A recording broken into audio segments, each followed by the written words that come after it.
and it was weird because when we caught her and we pulled her out of the car, the first thing she decided to do was take her clothes off.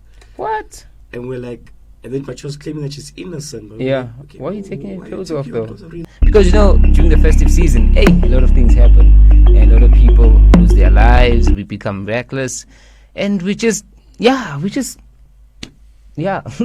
Anyways, I have two gentlemen here, and I'd like them to introduce themselves. I'll start here with the guy in the middle. How are you, man? I'm good, thanks. How are you? I am good. I'm good. Would you like to introduce yourself? Your name? What is it that you do? All that good stuff. Okay, so my name is Cody. Hi, Cody. My surname is Manikam. Okay. I work for Rapid Response. I am head of the Armed Reaction Unit. Oh, fire. I'm Gershwin. Hi, I Gershwin. also work for Rapid Response. I'm basically in charge of all the guarding things in terms of guarding deployments, in terms of making sure that guards are on site and stuff like that. Yeah, that is dope, man. So, I just want to get to the juice now, same time. I don't like wasting time because people really like hearing about the juice and stuff. So, during the festive season, it's busy out there, and a lot of people are, drinking and driving. They get into accidents, and now the worst part is that there's a lot of rain. So now there's a lot of accidents. There's a lot of house break-ins and stuff. So what would you say was your highlight for this year? Like one incident that you'll never forget. Like for this year. When you say ooh, I feel like there's a lot though. There's a lot. There's a lot. There's so many instances that we are not allowed to talk about. Yeah. So I'm trying to think of things that we can talk about. That you can talk about, yeah. I think one of the most creative things that I witnessed this year. Yeah. There was a lady who was stealing people's purses. Purses? Yeah, from the shopping center. So what she would do is she would go stand next to a person who's buying something from the shop. Yeah. And what she'll do, she'll take the purse or the bag or whatever and give it to a child. Oh, wow. Then the child will then walk out with the purse and stuff like that. So it was a few months back actually. We caught this lady, and it was weird because when we caught her and we pulled her out of the car, the first thing she decided to do was take her clothes off. What? And we're like, but she was claiming that she's innocent. But yeah. Like, okay, why are you taking your clothes off though? Relax. We're not saying anything. We're just doing investigation now. Like, yeah. Relax. What's going on? Then she's like, no, if you guys want to touch me, just do it now. What? Like, oh, lady, calm down. But yeah, that was one of the most interesting things. Yo, that is crazy. No, man, I'm still trying to ask myself, why would she take off her clothes? Yeah. Why would she run for the clothes? I feel like there was maybe it's something that she's used to doing. Maybe she'll take off her clothes, and guys will be like, hey, whoa. Yeah. Maybe that's how she's trying to win. I don't know, whatever it is. And you, Cody, what was one thing that you'd be like, yo, I would never forget this? It doesn't have to traumatize you. I think most of my experiences is the ones we can't talk about. Oh, I check you. Yes, there's actually one. So we had a call out for a hijacking. Keep it, yeah. We had a call out for a hijacking. Yeah. And I was told it was a bike. And it was quite late at night. Yeah. So obviously you're going to hear the bike. So I'm driving around in the said location. Yeah. I'm looking for a bike and I'm trying to hear for it. Next thing I know, I get another call and I'm like, no, there's a mess up. Yeah. It's actually a Ford Bantam. I'm like, okay, that's easier because I can't hear nothing. Bikes are normally loud. Yeah. So I took a turn after I did my rounds looking for the bike. And then I see this Bantam at the stop street. So I look at this and there's two guys in it and they looked a bit like, sketchy. So I drove past, I called my operations officer, and then I'm like, you didn't send me the registration, but there's no, I was thinking to myself, what are the odds? Yeah. And I was like, please tell me it starts with V, F, and then he was like, yes, that's the one. I'm like, okay, I'm here. Here's my location. So for me, that was like, it was wild because what was the odds of me just driving past and finding the vehicle? Sure. And yeah, then we had help from a car track and whatnot. And we covered the vehicle. Yeah, that is amazing, man. I mean, look at it. I can imagine. It's just like getting a phone call, then afterwards this just happened, and then you just see the vehicle and just Right there. like, What are the are you odds? sure it's stolen? Oh. I was thinking to myself, little old Yeah. me, finding you by myself. But I'm sure it felt good to actually recover a vehicle. Yeah, it normally does. Mm. Being on the good side of the law. You know, there's for me, I believe in each and every single thing that we do. There's like psychological effects that happen to us. So, was there situations where maybe after helping someone, and then you realize, this person went through some hectic stuff, and you can tell in their face, like whatever it is that they saw, it's just like it stuck with them, and the only thing you can do is just help, but mentally it's just you leave it to other people. Yeah, 100%. You know, I think it's also in terms of our scope of what we can do and can't do. We very limited. Yeah. You know, I think for me, one of the most heartbreaking things that happened this year was when we had to remove a kid with mental issues from a property. Yeah. And that was like really heartbreaking because the parents and the child weren't supposed to be on that property. Okay. It was someone's house. But because they weren't supposed to be there, we had to remove them. Yeah. And it was really heartbreaking to see because like, listen, these people, they need a place to live, and you can see that they need help. Yeah. But in terms of what we can do, it's very limited. Like the mother asked us for a lift, but by law we can't do that. Yeah. We're not allowed to let anyone into a response vehicle because if something happens to them in the response vehicle, we're responsible for that. 100%. Yeah. So that was so yes, you see it a lot. You know, many people they start judging people before they know the story. They know, yeah. And doing this job, you get to hear that side of the story. You'll be chasing a guy, he's breaking into a house, you get him, you handcuff him, whatever, and then he tells you the story. Like, listen, this is how I ended up here. Both my parents died when I was young. No one was there to take care of me, so these guys, they took me in, and now I'm doing this, and this is the only way I know how to survive.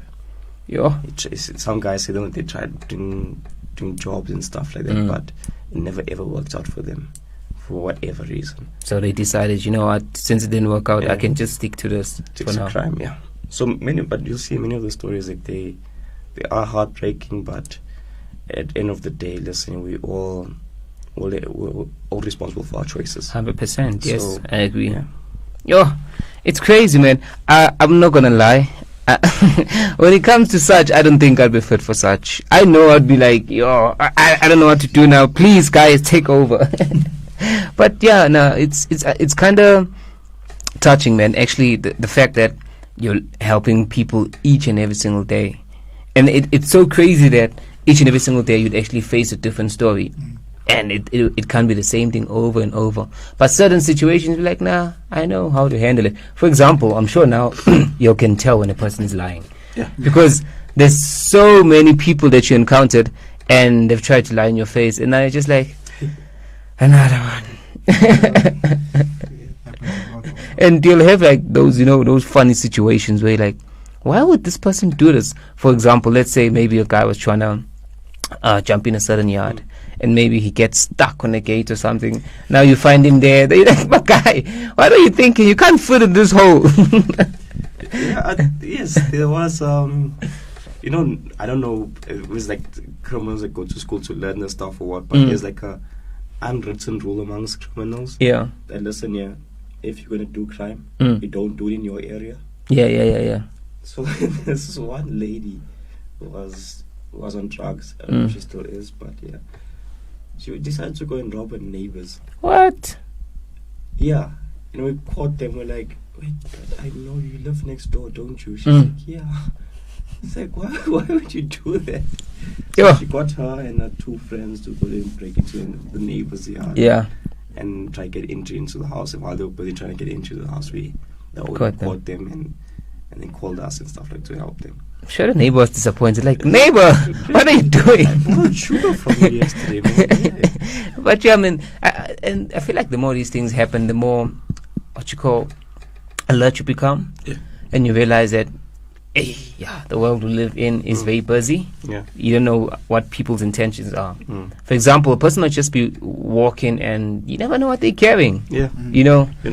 Yeah, it's funny that you say that because I went out with my girlfriend the other day, and while we're like talking and stuff like that, she's like, "Kashan, you never switch off, do you?"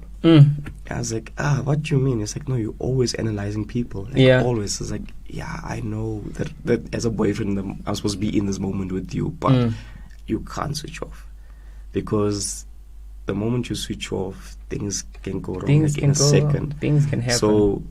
Yes, I'm always looking at people, always judging. Well, I'm gonna say judging people. Like the way this person walks, the way they are dodging around and stuff like that. So it's really hard to switch off. But it's for safety, man. It's for safety. For you know, I've been in a situation where I don't know if I was alert or it was just obvious. Because there was this one time I was walking and there was a white Toyota Corolla behind me. I was walking with a friend of mine. And then I tell her, yo, can you see this yard? You better open that gate and just walk in the yard. Whether there's a dog or there's no dog, just walk in. Man, oh, why? No, man. Why? What's happening? You and your funny stuff. I'm like, girl, just walk in here. As she walks in, these guys stop. The other guy, he opens his boot. He pulls out a big gun. I'm like, yo. Then they look at me. They're like, no, it's not him. And I'm thinking, who am I? Who am I? And I'm thinking, damn it, was I going to get shot? Whatever. Then they drove off. Then she looked at me. She's like, how did you see those guys? I'm just thinking, nah, man. It was obvious. They were driving behind us this whole time, and you couldn't see them the whole time. And yeah, being alert is very important. Extremely. Being alert is very important. And you have ever been in those situations where you're like, yo, being alert actually helped me? Yeah, there was one incident a few years back. So we actually stopped this guy. Yeah. And he had like a whole lot of things in his pockets, including a list of houses and what they have in their houses. Yo. So what we were supposed to do was we're supposed to basically detain him and keep him until the police arrive. And if I wasn't alert that night, if I didn't see what he had or what if I didn't pat him down properly, me or my partner could have died that night. Because as we were holding him, we didn't see his one hand moved, and his hand had a knife. So if I didn't pay attention that night, it would have been something different. Yeah, man. You know those little details, the way a person moves, you can tell, you sneaky, you come here. But yeah, man, it's good times. But I'm sure there's some situations you're like, no, man, how can humans think of doing such? Like, you're a person and you're doing this to the next person. For example, there was a video I saw of Koshan. There was I think a guy jumped in the yard or something, and then you chased him, then you caught him. Was the one? I think it was the one at the school.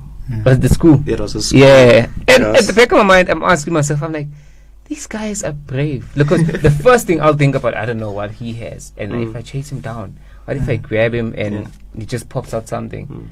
So yeah, it takes a very brave person to do what you're doing. Because not anybody can actually do that. Not anyone, but yeah, it takes courage. So yeah, man, it's actually a lovely morning. And wait, before we get back into it, you just said this. There's one lady that's always following you. Do you wanna? She's a sweet lady. She's a sweet lady. Always gives us coffee and stuff like that. So makes nice coffee, ne? Auntie Roseanne, hi, how you doing? Hi. She's the best, yeah. She's the best, 100%, yeah. She's like our biggest fans. Nah, man. So yeah, I just, okay, I'm gonna make an example. For example, I'm gonna make an example. For example, okay, I'll make an example. As an actor, you get into character, right? And apparently, it's very hard for you to get out of character. Because let's say maybe you're on set, and then when you go back home, you're still in that character. Because it was 9 hours of you having to be in character. It won't take you like 2 minutes to get out of it. So what I'm trying to go with this is that, when you, in your field, of course, you need to be firm, always alert and stuff. So when it comes to your personal life, to your friends, family, do you still view things the same, or it has become different because now you're like, hey, yeah, 100%. I've seen a lot. Okay, for me personally, yes. It's been like that for a while now. Like, for example, one time I went to visit my family in Durban. Yeah. And they wanted to go out to like clubs and stuff like Yeah. that. But I was like, listen, yeah, I can't do crowds Yeah. because it's just overwhelming because Yeah. there's so many people there. And because of our day-to-day jobs, we always alert. Yeah. So imagine if you're trying to analyze every single person that you see, it kind of becomes a lot. So for myself, like doing big crowds, it's really difficult for me. Difficult, ne? But yeah, definitely to switch off to get back into relax mode, Yeah. it's really, really difficult. I think my brother also made that comment, like, I think he was busy sitting with his friends and he was just having a few shots there. And I was standing there and stuff. It was just family members, but I had my gun with me. And it's like, "Aye, security guys, you guys never relax, ne? Just relax, man, sit down, have some cold drink." I said, "No, I'm relaxed, I'm having fun here." But I'm just standing in one corner there. And you're thinking to yourself, hey, anything can happen, man. A mad guy can just run in here and take that bottle and hit it in your head or something. But yeah, you're always thinking about this. Yeah, because, man. You know, when alcohol is involved, things get It changes a lot of unpredictable. things, eh? Yeah, that's true. Especially, I feel like it changes the atmosphere. And no, man, I always wanted to ask this question. So let's say something really hectic happens throughout the week. And do you have nightmares? Or it's just like, you know what, I'm a dream Teletubbies or something? Or do you still like, do you get nightmares though? Now and then? We barely sleep, but Mm. not really, no. Not really? No. Oh, you're strong, guys. I think one of the ways that we cope with things is comedy. Mm. We make light of everything, because the moment you start taking things internally and too personal, Yeah. it really starts eating you. 100%, yeah. So two things: one, having a good relationship with God really, really helps, and two, making light of everything. Yeah. 100%. Yeah.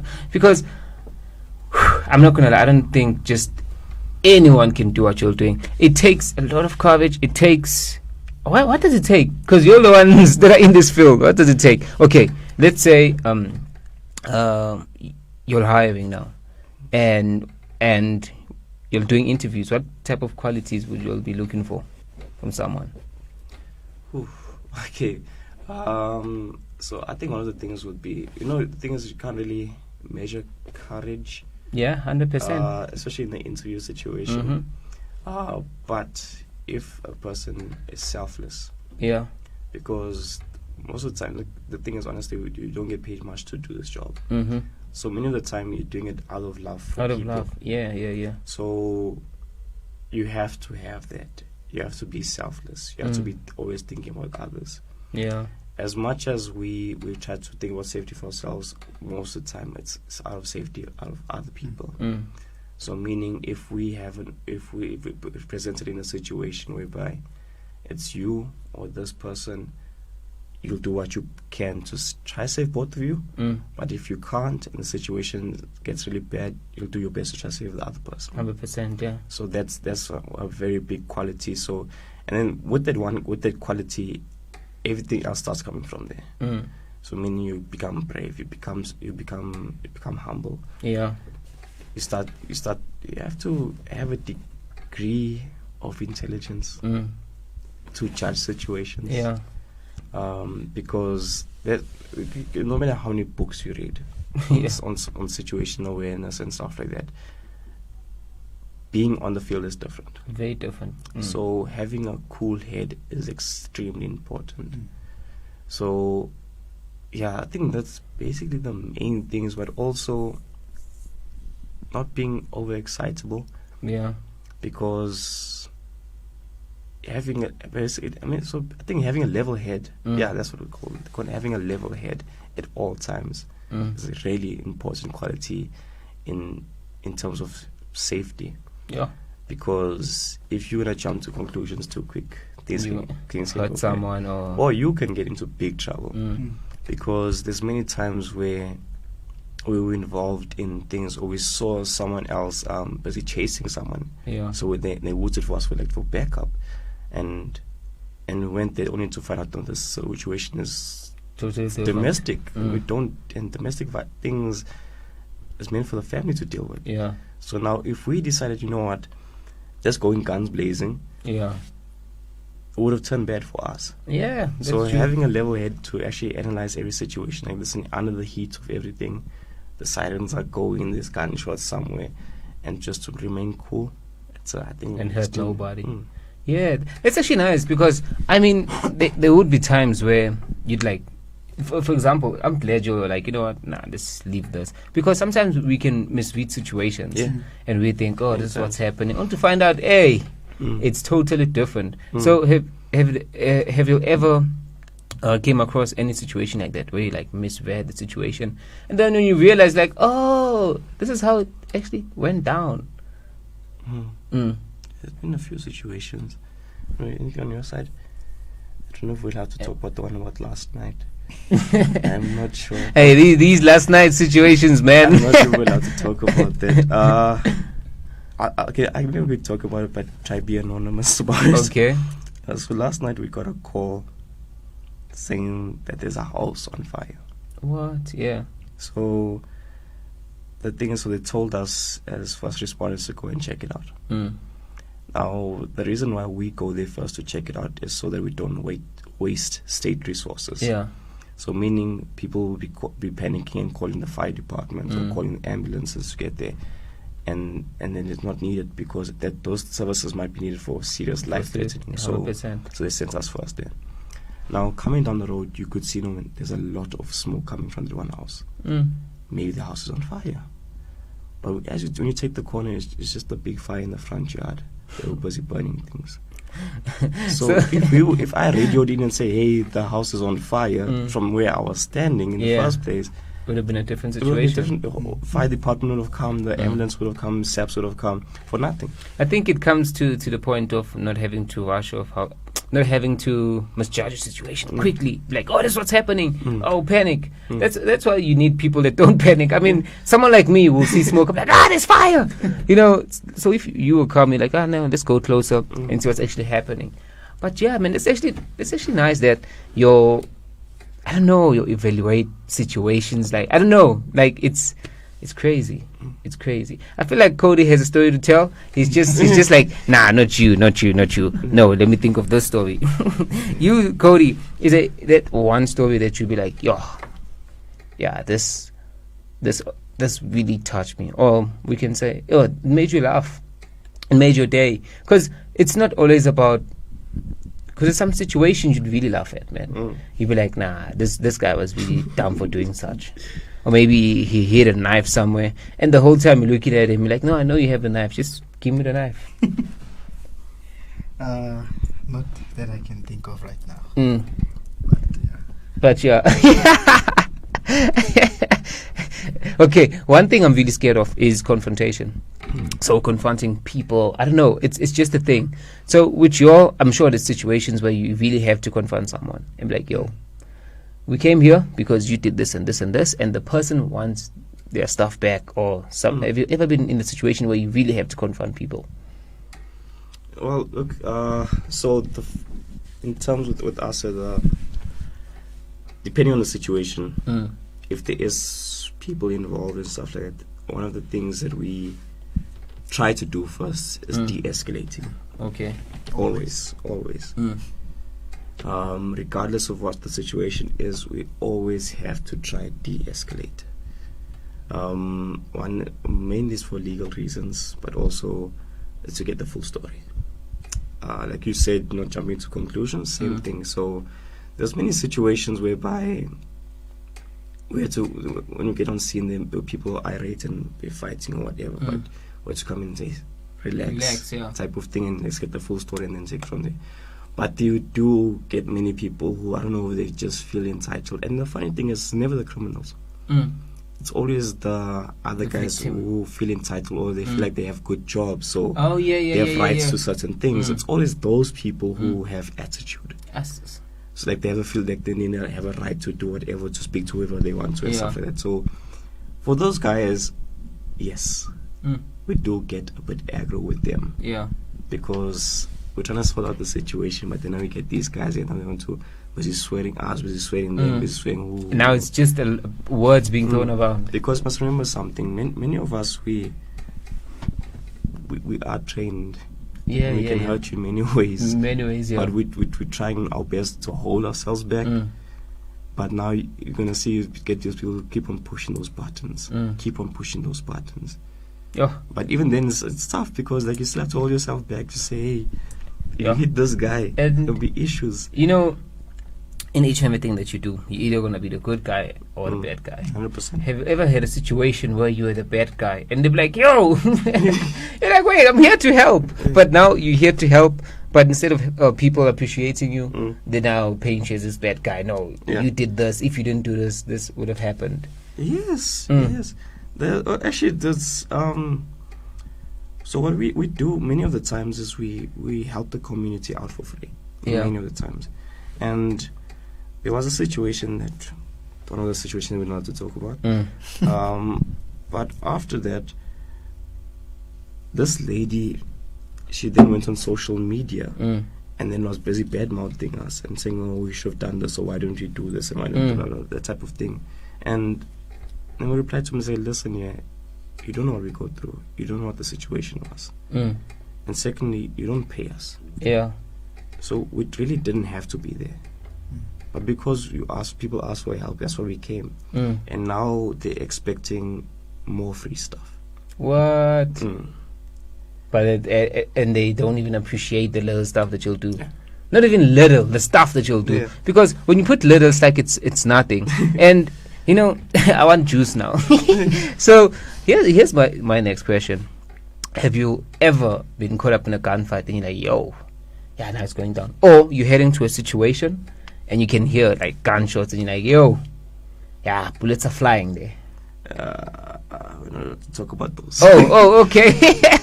We're not allowed to talk about those Because ones. you know the thing is, I know there's certain things and you're like, yo, here it's either life or death. Like some situations you still need to choose life. You're like, Yeah. I'm doing my job, but I still need to Yeah, be careful yeah. and make sure that I don't lose my life doing stupid stuff or Yeah. anything, you know. No, But yo, if you want, I think the one thing we can talk about because it was kind of stupid also, the ATM bombing. yeah. Oh yeah. Yes, then in South. So myself and my partner, yeah, we were just doing normal patrols. Let the first explosion go off. We thought, okay, maybe it's just fireworks or something. Then we had the second one. Then we're like, okay, no, something's wrong. So we took a drive to. We thought the explosions were coming from, and from afar you could see them, and we don't see anything happening. If it was an ATM bombing, you'll see smoke and stuff like that. We don't see anything. As we get closer, we see there's the smoke. You can start smelling it, and I was like, okay, they bombing the ATM. So we radioed the guys with phone saps and something like, listen, yeah, it's an ATM bombing in progress. We need backup. There's only two of us. So at first glance, you look at them, you're like, okay, I see two guys. There's two of us, we both have guns, we can take these guys. But then on second inspection, we're like, no man, okay, there's more guys. Okay, wait, no, there's more guys. Then, like, next thing you know, there's like 20 or something guys. Yo. And we're like, hey, you know what? Cutting bullets now. Yeah. Like, we count our bullets, like, okay, here's 59, 60. Okay, no, it's not gonna work. It's not gonna work. Yeah, the method. Yeah, so plus these guys are armed as well. So all we could do is literally just sit there and watch. Yo. And Because there's hopefully- no backup. There's no backup because also at some stages what they do, if a random car was just driving past, they'll shoot up in the air as a warning. As a warning. And I think at one stage we're standing by the wall. Then they shot in our direction, like as a warning to say, hey, stay where you are. Don't be brave. And we're like, we're not gonna be brave. Yeah, I'll choose life then in that situation, we man. to go home at the end of the day. Yeah, Now that is very scary though. BP is not paying us, the ATMs are not paying us now, so no one's in danger, so we really don't need to rush. 100%, man. I feel like that was a smart move to actually make. Because, yay, you know, there's some people like, yeah, now I'm rushing in. And it's two of y'all. You can see the math doesn't make sense. Yeah. And it's like 15 guys and you want to go in there. You have like, I don't know how many bullets, and then you go in there like, yeah, they're like, my man. Because we're not John Wick. We're not John Wick, yeah. Can't kill people with a book here, man. And you in that situation, how did you feel actually? Were you like, yeah, it's a movie out here. It's very rough. At first, I was thinking to myself, this is like the type of stuff you see in a movie. Like, I couldn't believe it. I couldn't believe my eyes. I swear, at one point, I saw, okay, no man. But yeah, it was unbelievable. And oddly enough, I wasn't scared. And I was calm. Like, yeah. I didn't feel like anything bad was going to happen. So you know, I'm trying to picture myself in your vehicle, sitting in there. What I'd be thinking would be, what if one of them could drive behind us or start shooting? Because that's how cruel people can be, actually. Even just by just looking like, you know what, those guys might just mess up our job or whatever. But yeah, I'm glad even like a lot of things are not going on in your minds. Because with me, I'd be overthinking 15 things at the same time. I'm thinking, what if one is right here, one is in the bush, one is there, and yeah, man. And afterwards, did you all get any backup or the guys just? Yeah. After. But the thing is, like, also many people they badmouth SAPS because in around time, but there's certain situations you kind of understand. Like, for example, in the Niger South, you see how many response vehicles they have. So if they had to respond with their one vehicle, they would have been killed themselves. 100%. So SAPS had to wait for backup from the other stations. So they got there, I think maybe like 10 minutes after the guys left. So they did come like fully armed and stuff, expecting a gunfight and stuff like that. But unfortunately, because they had to wait for backup, it cost them time. So, but the investigation is still ongoing. There has been rumors that they caught a few of the guys. So, yeah. Oh, that is crazy, man. That is crazy. But, you know, and it's so crazy that we even take ATM bombing as a norm nowadays. Like, you just hear... it's Tuesday. You just hear, there was an ATM bombing. Oh, okay, cool. And it should not be like that. It should be like, this is our facilities. We need those things. They need to be protected, guarded all the time. But it's the communities that we live in, man. But, yeah, no. Nah, you're brave. You're brave. You're very brave. And have you ever witnessed the hijacking? Or maybe where you can tell, this vehicle is up to no good. Then you'll have to stop the vehicle. Are you allowed to stop the vehicle, actually? No. Unless it's something active. Yeah. Then, yeah. But also then we still need permission. You need permission. We're a security company. That is so crazy, man. I mean, I can imagine a situation where you can see, I need to step in here, but now I must still... I still get permission first. Yeah. Because there's many situations. I mean, like, for example, one of our members, he was charged for kidnapping. Sure. For taking a criminal to jail. What? So we caught this guy, and then SAPS was taking long to come for whatever reason they were. Maybe they were out on patrol or whatever the reason was. But we're like, listen, we can't wait here too long. It's getting late. Yeah. So one of the guys said, listen, throw him in the back of the car. I'll drive him to the station myself and book him in and stuff there. Did that. The next day, SAPS phoned him and said, hey, we need you to come in. Say, for what? Say, no, this guy's charging you with kidnap. That is crazy. Yeah. And they actually allow that. So it's part of the law to say you can't take someone to the police station. Yeah. Well, it can't take someone from one location to another without their permission. So yeah, it's charging kidnapping. We hope that wasn't you, man.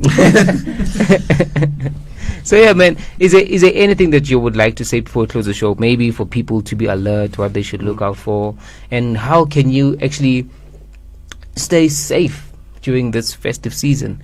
Because people are busy, like left, right, center. People are so busy, and they're not very alert, man. So what would you say would keep people alert, or what they should do during this festive season? Okay, so I think one of the things is that we've been talking about is staying alert, judging the situation, looking what's happening around you. Like you said, you saw the car following you. Yeah. Looking at all these things. And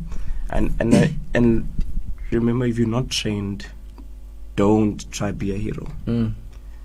Many of the many situations end with lives being taken because people want to be heroes and fight back. Many of the times, the best option you can do is not resist. If you're being hijacked or you're being robbed, don't try to resist. Because many of the times, these guys are not there to take your life, they're there for your belongings. Just give it to them. So that's what I'm saying. If you're not trained, don't be a hero. There's not action movies, this is real life. This is real life. Remember all those side characters that die in the movies? Yes, we are those side characters. Yeah. So don't think you're John Wick and you're gonna do something. I'm gonna come kill people and stuff. The one thing is stay alert. Watch your surroundings, that type of thing. If possible, I know there's been some communities that have been putting up gates and stuff like that. Do what you can to help yourself out. Yeah. It may not, like putting up fences and stuff may not prevent crime, but it will allow your responders, like your security companies and SAPs and that, to get there to help you. So yes, putting fences up might not stop the criminals, but it will give you more time. And what do you think people should be armed, or they should just have pepper spray? It's more than enough. The thing is with firearms, and if they're gonna do it legally and they pass the tests, you can do what you need to do. But again, the laws, man, it is very, very strict. So I don't think everyone should have a gun. Honestly speaking, I don't think everyone should have a gun, because I know a lot of people get trigger happy and they just want to shoot everything and everyone and stuff like that. So, but in terms of getting a legal gun, in terms of getting a legal gun, there is a whole vetting process involved. Sure. So if you do want to get a gun, I do suggest that you go through that whole process, because during that whole process they test your mindset, and they test all of these things that you could face, like stress and stuff like that. So if you are going to get a gun, I suggest you do that. Don't try to do something illegal and think, oh no, my friend said if I get an illegal gun I can just shoot this guy and then leave the gun. Chances are that there is going to be a witness. The chances are there is going to be a camera, and someone is going to call you out on it. So rather not take that chance. If at all possible, leave everything to the law enforcement, meaning your security companies and your police forces and stuff like that. Leave it to them. Let them deal with it. Because even ourselves as a security company, if we shoot someone without proper cause, we can be in big trouble. We can be in very big trouble. So like I'm saying, you as a civilian, honestly, it's better not to have a gun. Just be cautious. Do what you can to be cautious, secure your home, especially during this time of the year. There's a lot of people that want Christmas money. They want to buy the children gifts and they don't have the money for that. So yes, do what you can to secure your family. Get security, whether it be whatever security company you choose, you feel is best. Do that. If possible, have the SAPs on speed dial, and And what would you like to say, Cody, before we close? Most neighborhoods are small, right? Okay, I know my neighborhood is small, so with being alert, like, you know who comes in and out. So obviously, if there's a car or someone that you haven't seen before, don't be afraid to be a snitch. 100%. No, for real, you have to be a snitch, because how are you gonna tell someone if it's too late? If it's too late, your phone is gone, maybe your friend's phone is gone. Or if your neighbors watch you, their phones are gone. There's no way that anyone's gonna find out that this person did this, driving this car, you need to be a snitch, even if you hide in your house. Mm. I'm not saying don't have fun, you know, it's December. Yeah, that's Have why your we fun, need to but appreciate those be alert. aunties, you know. Yeah, especially that. I appreciate We need to appreciate them because they snitch, man. So yeah, man, I think you should leave in your details, the name of your company, your cell numbers, and yeah, you know, just so when people wanna get hold of you, they know how to get hold of you. And that is Rapid Response. That's all. Yeah. Oh no, you can look at that guy there. You can No, tell I was them. gonna say, what I was gonna do is I'll leave all the details in the comment section. Yeah, he'll leave all the details in the comment section. And thank you very much for coming, guys. I really appreciate it. Shout out to Rapid Response, Rapid Response Security. Yes. And if you need some protection, these guys got you each and every single day, wherever you are, even if you have a private jet. But anyway, thank you very much. That was Stories with Manny on